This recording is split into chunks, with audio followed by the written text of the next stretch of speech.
ਵੇਖਣੀ ਆ ਸਾਡੇ ਨਾਲ ਕੌਣ ਨੇ। जी अस्सलाम वालेकुम।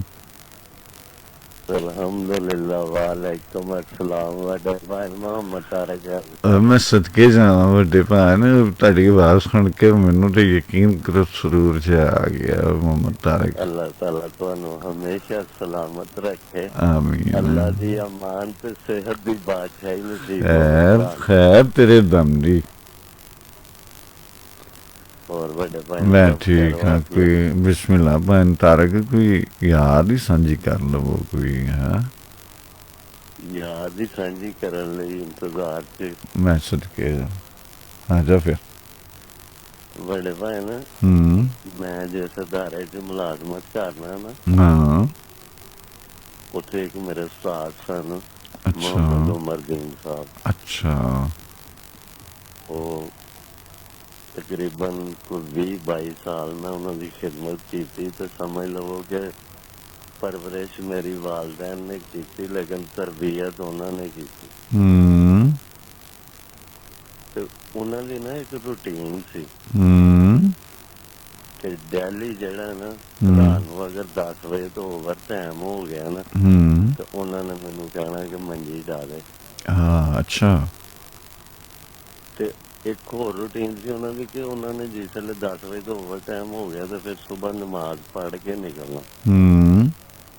ते जिस दिन वो आखिरी दिन वो गए ना उतों जी उन्होंने मैं डाई है तो वो तकरीबन 2:30-3 बजे तो कहते ने भाई मैं यार चलिया मेरी तबीयत नहीं खलोन लगी।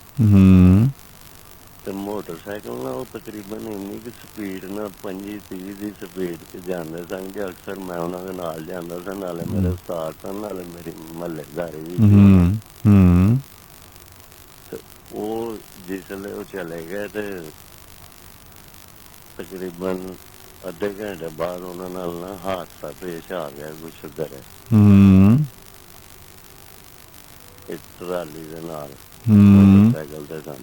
ओहो जिसले उन्होंने ना और डॉक्टर दे कोल जेड़े अजीज सन डॉक्टर दे कोई अजीज ही सन उन्होंने फोन किया कि इस तरह इस नंबर से गल हुई है ते तुहाडा जेड़ा मरीज हॉस्पिटल। मैं उन्होंने कोल गया ना जिसले तो वो ट्राली च जो वजे ना तो सरिये की ट्राली लोड़ सी ते उन्होंने ना शाह रग च सरिया ला। ओ मेरे रब्बा अच्छा ओहो।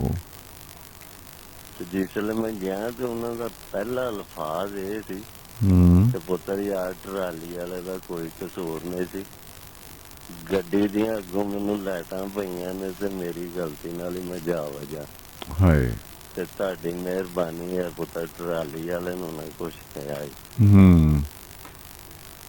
उन्हां दे वो लम्हे जड़े हैं ना मैनू अज तक नहीं भुलदे।